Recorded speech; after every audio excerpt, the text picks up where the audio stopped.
The Minds of Meaning Podcast. The Minds of Meaning Podcast. A podcast where we grow together in understanding the unique ways that God has created us. Here's our host, Austin Anderson. Welcome to the Minds of Meaning Podcast, a podcast where we grow and understand the unique ways that God has created us. My name is Austin Anderson. I'm very excited today for this conversation with Chris Hauser. He is a promoter in the contemporary Christian music industry. He began his work in 1979 and has not looked back since, holding roles as a radio announcer, program director, concert promoter, radio promotion director, a VP of promotion and marketing, and he is currently an independent artist manager at Hauser Promotions, where he managed artists the likes of Andrae Grant, Russ Taff, the Imperials, Keaggy, Take Six, Andrae Crouch, the Winans, Brooklyn Tabernacle Choir, Caedmon's Call, the Katinas, Delirious, Big Daddy Weave, Third Day, Shust, Gungor, Brandon Heath, Newsboys, Point of Grace, Chris Tomlin, SWITCHFOOT, Francesca Battistelli, Building 429, Andrew Peterson, Lauren Daigle, Danny Gokey, Ellie Holcomb, Natalie Grant, LeCrae, We Are Messengers, For King and Country, Bethel Music, Elevation Worship, Tasha Layton, Ben Rector, and Andrew Ripp. Chris, like our previous guest, Lori Heiselman, serves on the Rich Mullins Center for Creative Expression Advisory Committee that is housed right here at Judson University. Our discussion today featured a variety of topics from the Christian music industry and some communications tips as well. Without further ado, here's our conversation. Take us through what led you to a career in the contemporary Christian music industry. I grew up in a small town in upstate New York called Deposit. Whatever jokes come to your mind when you hear the word deposit, I've heard them all, so don't worry about that. But I was obsessed with music as a kid. I was born in 1960. I'm 63 right now. I love listening to the radio. My dad loved music. My dad turned me on to Crosby, Stills, Nash & Young in 1969, 1970. He was super cool compared to so many of the other dads. No country music in our family. He loved jazz and rock. It was something that was deeply in my DNA. I can look back at moments in my childhood where I did everything I could to get people to love the music that I loved. My junior prom, I led a campaign for Led Zeppelin's The Rain Song to be our prom theme, but we were up against a one-hit wonder called I Like Dreamin' by Kenny Nolan. No one's ever heard of that. Pretty much everyone knows who Led Zeppelin is, right? The vote fell along gender lines, and so there were more girls in the junior class than guys, so the girls voted for Kenny Nolan, I Like Dreamin'. And I can remember just begging and pleading with people to vote for Led Zeppelin, The Rain Song to be our prom theme. I was 16 years old. I was 10 years old. I was a good Methodist kid growing up, and my parents took us to see Godspell on a Friday night, and it was so amazing. And the music, the lights, and the dancing, and the songs just blew my mind. And so I come bounding out of my front door, small town, 2,000 people, upstate New York, Deposit near Binghamton, and Mrs. Thomas, my best friend's mom, Mrs. Thomas is walking up the street, and I get in front of her. I'm like, Mrs. Thomas, you've got to go see Godspell. I'm 10 years old, and I do everything I can to talk her into going to see Godspell that night. They were playing a second night in Binghamton, and I'm like, I was crying, and the songs were amazing, and the lights and the dancing, and oh my gosh, it was so amazing. And I said, so you're gonna go tonight, right?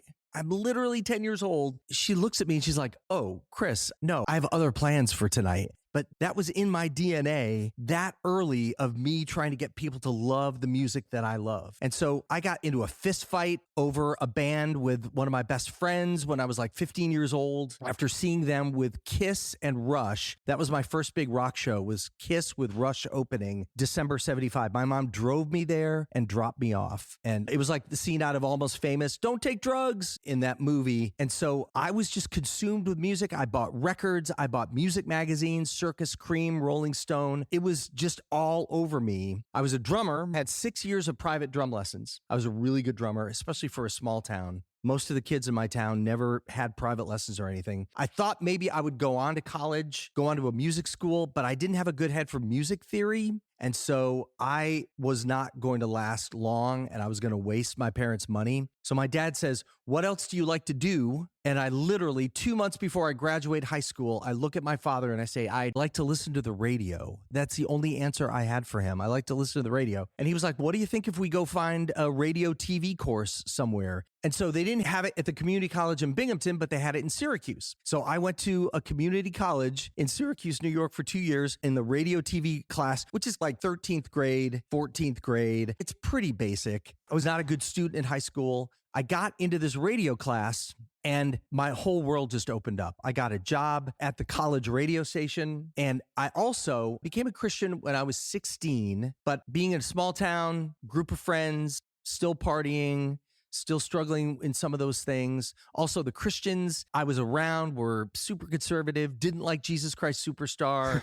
I felt alone already in this group trying to fit in. When I get to Syracuse, 2 hours away, I get out of my small town setting and I meet these super cool Christian guys who love Resurrection Band, which is from Chicago. Res Band, Larry Norman, Randy Stonehill, Keith Green, these artists that are singing about faith, but they're doing it in such a fascinating and creative and artistic way. I was all in. And that really lit my faith up. I wanted to be like these guys. So my first radio show on this radio station at OCC Onondaga Community College was a Christian rock show. And so the day after I graduated that 2-year school, I went full time at that local radio station. And so I was in radio all through the 80s and I promoted concerts, ended up eventually going out and speaking to youth groups about Christian music. And I'd bring videos and a TV. They'd have a TV and a VCR set up. So I was on this mission to just get people to love the music that I loved. And in 1987, I was making $12,500 a year gross as a 27-year-old. And that's pathetic. The highlight of my week at that radio station was either doing concerts or getting record company calls because I was a reporter in the Christian space to a couple of different publications. I was getting calls because my airplay was affecting their records getting played. And so starting at about 3 years into being full-time, by 84, 85, I did not want to be in radio any longer. My voice was like, "Hi, I'm Chris Hauser. It's 12 minutes after the hour of 2 o'clock. My voice was terrible in the early 20s. And so I was not cut out for it. And so I began to make it real clear to all the record companies that were calling me every week, I would love to be in your shoes. I would love to be in your seat making calls to radio stations.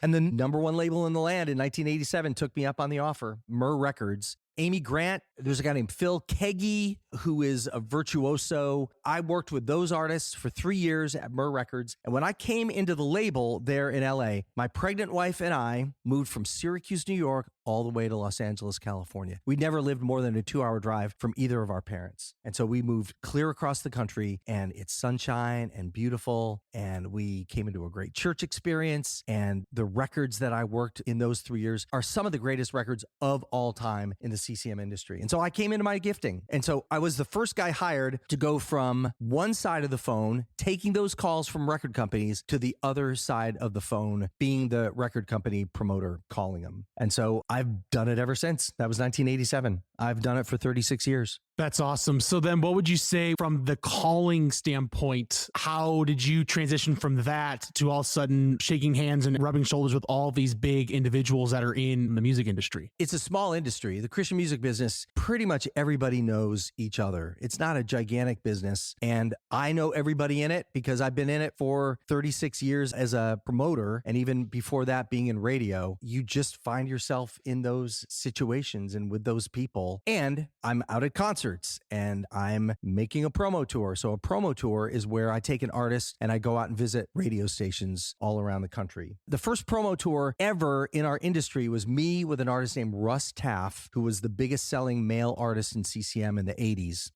I'm going to see if I can do this backwards. We did New York, Tampa, Dallas, Seattle, and LA in 2.5 days. It was all flights, planes, trains, and automobiles. And because Russ was such a big deal, we hand delivered the CD single, the compact disc of Russ's new single, and the top 5 radio stations in the country were in those markets. And we went all around the country. That was the first promo tour ever in our industry. Now, radio stations get visits sometimes 3 and 4 times a week from labels with artists. And that's one way we get the work done.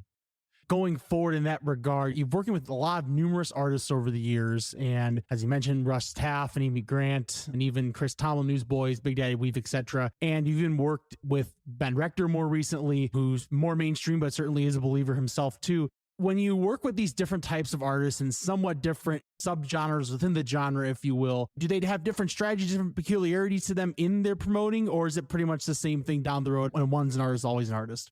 So I worked at Myrrh for 3 years from 87 to 90. Then I came to Warner Brothers in 1990, the gospel division of Warner Brothers. So Take Six is a big time a cappella group, 6 guys. They were just on the Dove Awards, but like they were on tour with Stevie Wonder and they were crossover artists. So they were signed to a Christian label, but they were such a force of nature that big mainstream artists took them out. So I worked with them from 90 to 98. And then the label shut down and I was out of a job. So I went independent. So I'm not employed by any label per se now. I'm employed by almost all the labels who come to me because the competition to get songs played on the radio is very complicated. It's very intense. 36 years ago, when I started this job, I had the most luscious head of beautiful, huge hair. And most of that has been worried off my head because it can be a stressful job, but it's also a job that I love and I'm still going strong at 63. So the artists you're asking about, if they come to me, they have a goal to be on Christian radio. That's what they have. So artists like Big Daddy Weave or Amy Grant or Chris Tomlin, they sign with Christian labels to get played on Christian radio and to tour in that space. So a Ben Rector or an Owl City. So Owl City grew up a church kid in Minneapolis. He's only been on mainstream labels. He's paid me out of his pocket because he loved Christian radio growing up. And he started making songs that he thought maybe could make their way over to Christian radio. So that's a bottom line for all of them. Some of them are very nervous. If it's a mainstream artist, they're a little bit more nervous about giving too much away. They don't want to say things necessarily that could be heard as super evangelical, super fundy, and then their goals and their promotion into the mainstream, that might get complicated for them. Would you say there's a lot of artists today that are towing the balance between mainstream and independent? I mean, Switchfoot being one of them. Are there other ones that you need to breathe? Is there, for example, 15, 20 years ago, Amy Grant was doing that little toe touching a little bit in that regard. More like 40 years ago when she had her first crossover hit. Yeah. So does that look to be very similar or different in terms of crossover music today as it was 40 years ago? Because obviously society's kind of changed over the years. There's been many differences and intricacies in that.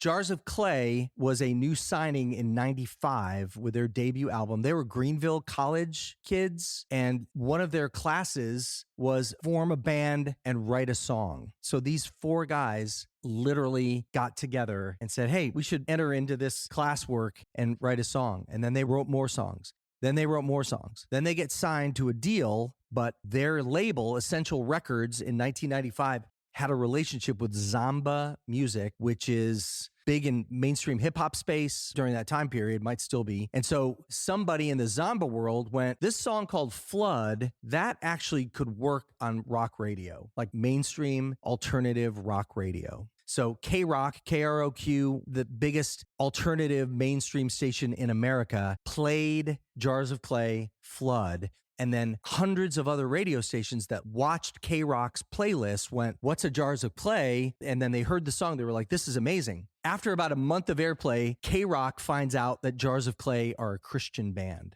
And they're like, if we had known they were a Christian band, we would never have played this song. But now we're too in deep. Our audience loves this song too much. We're stuck. Sometimes in those situations, it's like, fool me once, shame on me. They were not going to get fooled twice. So that was almost 30 years ago. And the lines have become blurred that much more between church and mainstream culture. I would say, thankfully, it is not the no-no that it was 30 years ago. It is easier for artists to have one foot in mainstream, one foot in Christian, and people are just not as upset about it as they were. Interesting. Just because of the blurred lines, or to me, in some ways, Christianity and culture was more accepted. And now today, there's a lot more division between that. But yet you're saying the music is more opposite in that. Do you have any suspicion why that is? I'm not sure. It just might be a new group of people who are in those decision-making processes. So Lauren Daigle is the biggest artist in our industry since Amy Grant in the mid-'80s. So she had a crossover hit in 2017 called You Say. That was a top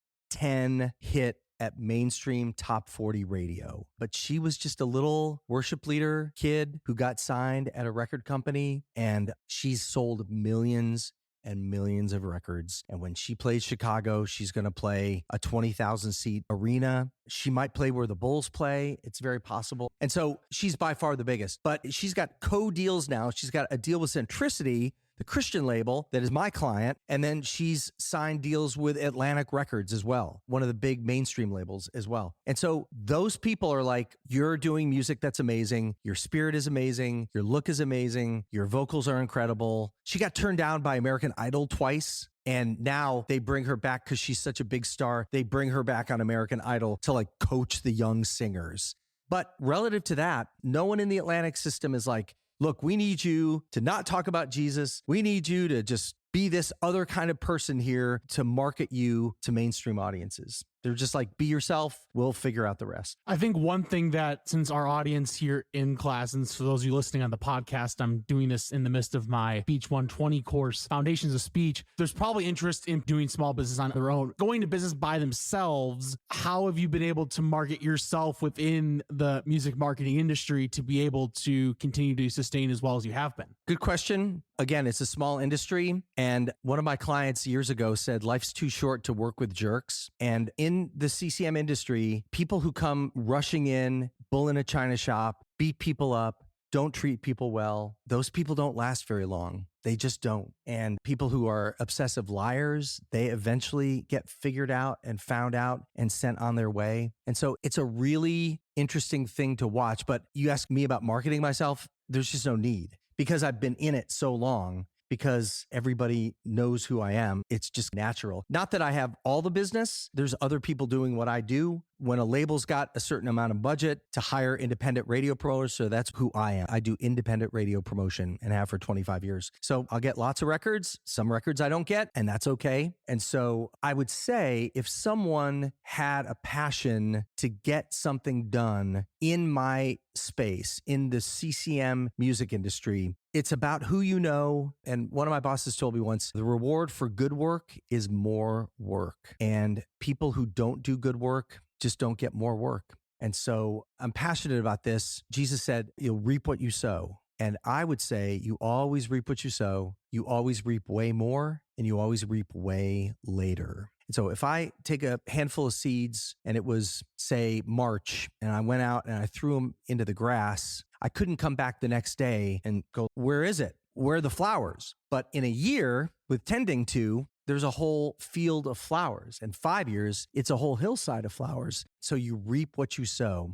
And so I always endeavor to sow good seed with people and do what I say that I'm going to do, treat people with kindness the way I want to be treated, love everybody. And so my life and my career and my life from an emotional standpoint and spiritual standpoint is I believe that I'm reaping the harvest of years and years of living that way. You've done so many different things within the CCM industry, and obviously you found your niche and really have stuck with it. But especially early on when you did the on-air announcing and everything else that kind of led you to your role, how has the experience of the previous roles helped you continue to progress in what you're doing now? Man, I'm just a Forrest Gump character. I just keep showing up wherever I'm supposed to be, and I do it with excitement and verve and gusto. And as I said before, trying to love people well, love myself first. It's got to flow out of that. And so I've just been in the right place at the right time numerous times, and it's very providential, but I'm incredibly thankful for it. There's a lot of people who are interested in the field of communication overall. This is a speech course. Why would you steer or possibly even not steer a communication professional to look more towards entering the music field or Christian music in general? There's got to be a sense of what are you good at and what do you love to do? There's an old saying of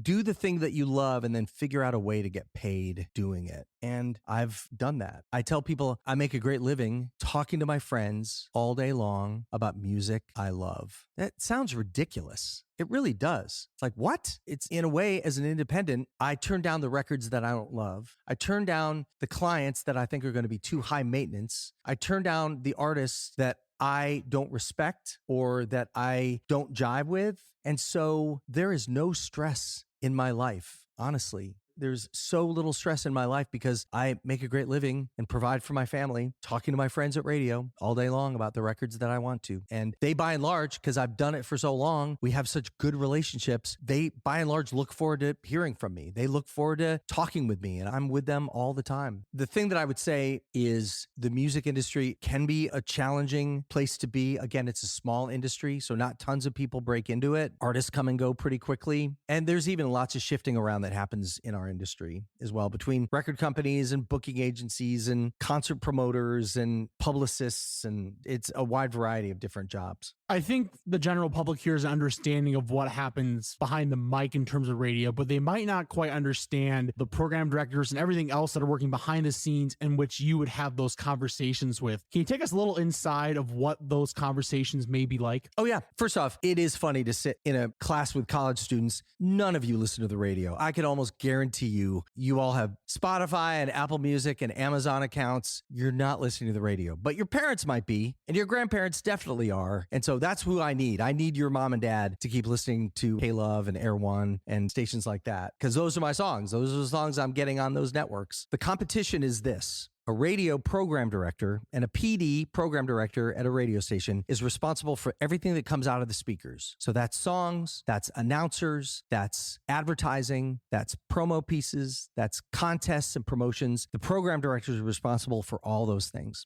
So I'm going after those people who are making the decisions on what songs they're going to play. Now, in the mainstream, it's much, much bigger. In our industry, there are 25 radio promoters like me. They work for labels. Some are independent.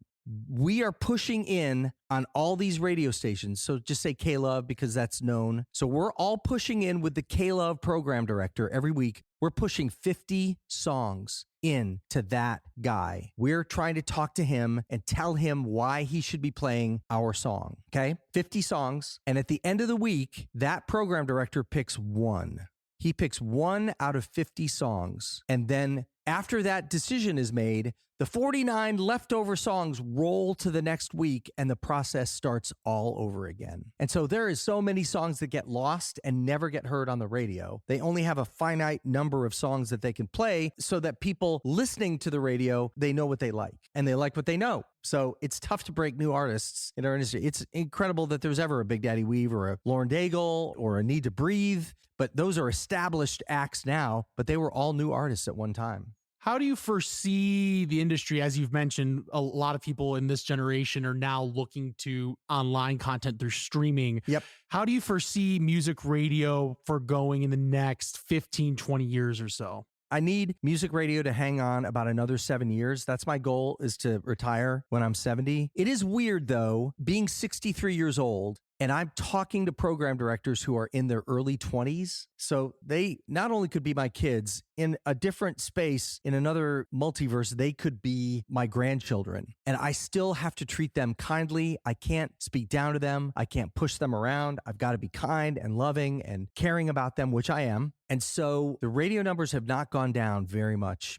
in our industry, in the Christian music industry. K-Love's got 16 million people who listen to them every week. In 2010, Rascal Flatts had a song called Changed, and they had a promotion at Big Machine, which was Taylor Swift's label. So Rascal Flatts, Taylor Swift were on the same label for a number of years. They reach out to me and they're like, we think this song could get played on Christian radio. The Rascal Flatts guys are all Christians. They grew up in the church. They also do drinking songs and party songs.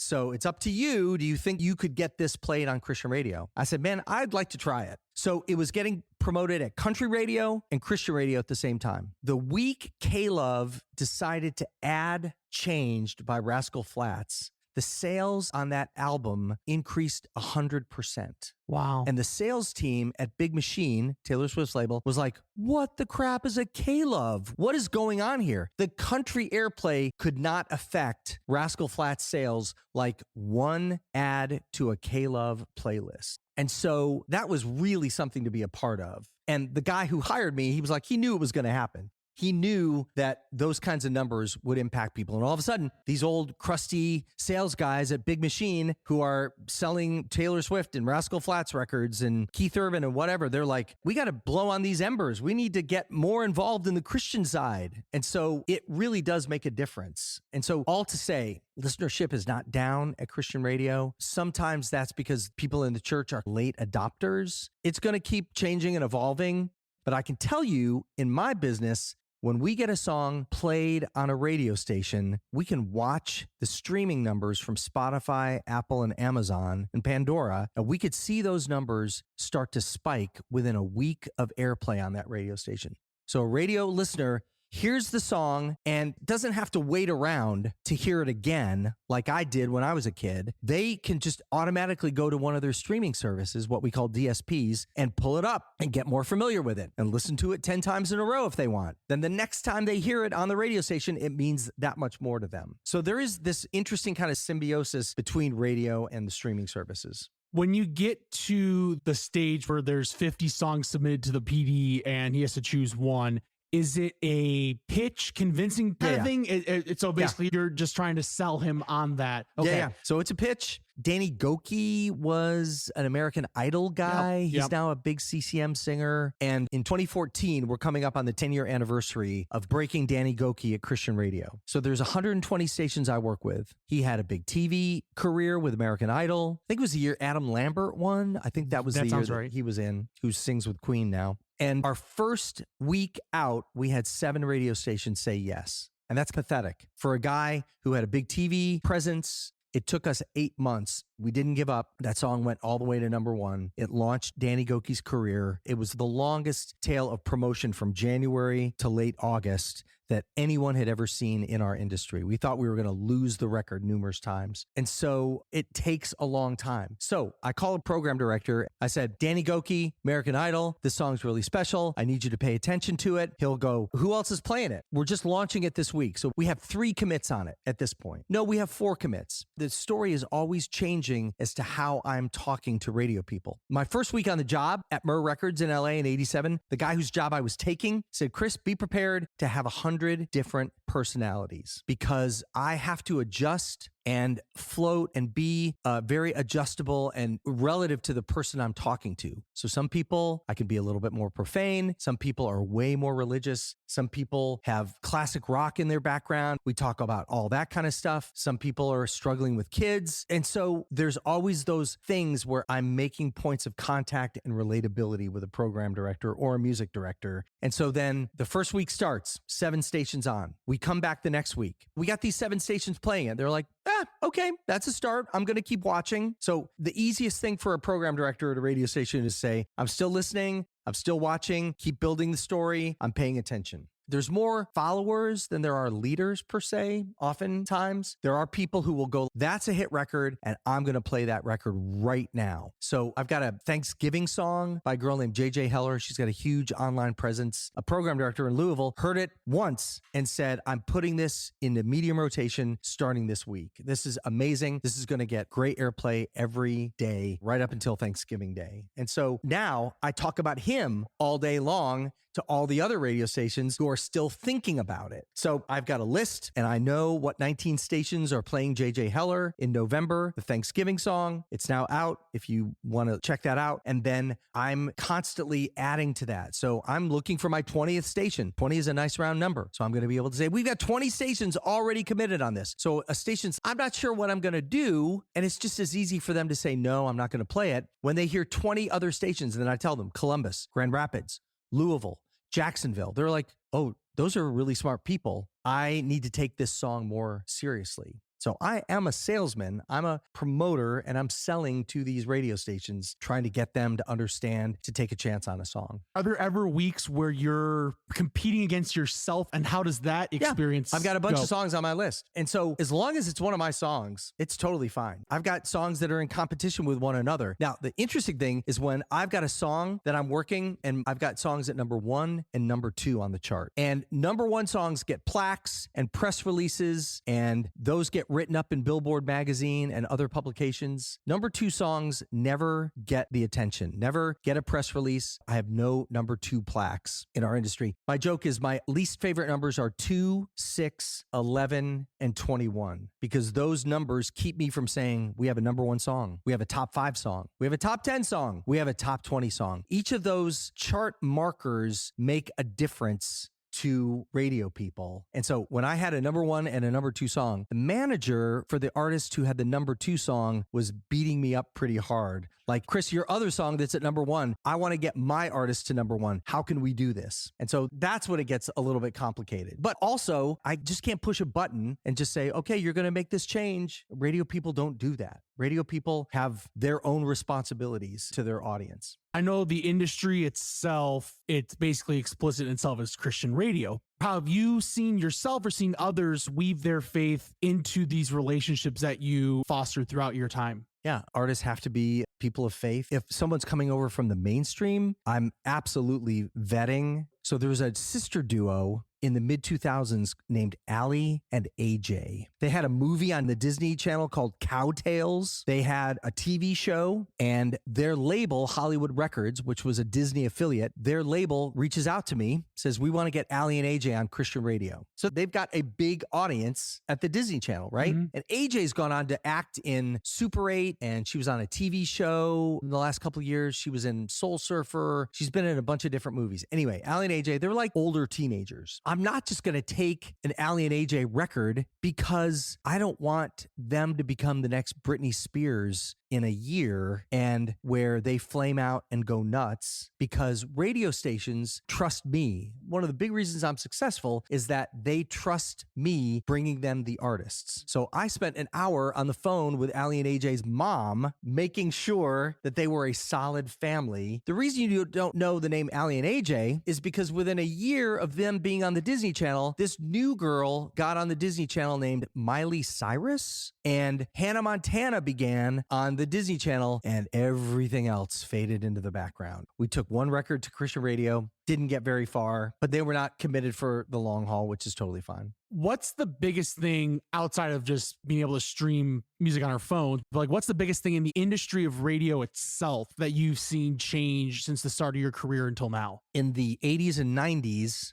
these radio stations who have one available slot every week, they had 10 slots available every week back in the 80s and 90s. So much more music was moving through rotations so much faster. So everything slowed down when something called research kicked in. So in the older days, radio stations didn't really understand who their listeners were or what their listeners absolutely wanted. And they figured, if we're tired of this song that's been on the air for 12 weeks, everybody must be tired of it. So they began around 2000 of using internet research and phone call out research and building these lists so that they could send a survey out to 300, 400 listeners that they knew were there through their emails, and then say, tell us what you think of these 20-second clips of all these songs that we're playing. They're called advisory panels or whatever. People were able to go, oh, I have a voice in this. I'm going to tell you what I love and what I don't love. What they figured out around 2000, 2001 is when the radio staff were tired of a song after 12 weeks, their most passionate listeners were just figuring out that they liked it. So they knew they couldn't just move the song out of rotation. They had to slow everything down. And that's when it all came to a grinding halt. How long would you say it would take for a listener to process and then like really enjoy the song? Is it like another 12 weeks or is it? No, like in the 12-week period, rotations on a radio station are light, medium, and heavy. So a light rotation song might get played 10 to 12 times a week, maybe twice a day. A medium rotation song might be like 20, 24 times a week. And then a heavy could be anywhere from 45 up into the 70s. So songs that get played 70 times a week on a radio station come up every 2.5 hours.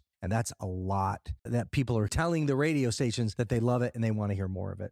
Who are some of the big influencers in your career that kind of helped mold you into who you are now as a professional? Some of the early promoters that worked records to me. Mark Maxwell, Andy Ivey, Marley Doherty, just people that were still friends with many of them because, again, it's a small industry. And so they inspired me in the early days. I was not a good radio guy. I was not a good radio announcer. I was there to get somewhere else, basically, at that radio station. In the record business, there are just countless people who have been my bosses at labels over the years. Lynn Nichols and Deb Rhodes and Barry Landis and Neil Joseph, people who I've looked up to and who've really taken me under their wing. And so this is something I endeavor to do with young promoters, young people just coming into the business, radio people who are new to the job. They're getting beat up all week long. It's a tough job and it doesn't pay very well, as I said. And so I endeavor to treat these people with love, kindness. I remember what it was like sitting in that seat, getting those calls, getting beat up by record company calls. None of that made me feel good about myself, right? And so there's just always the act of kindness, which just goes a long ways.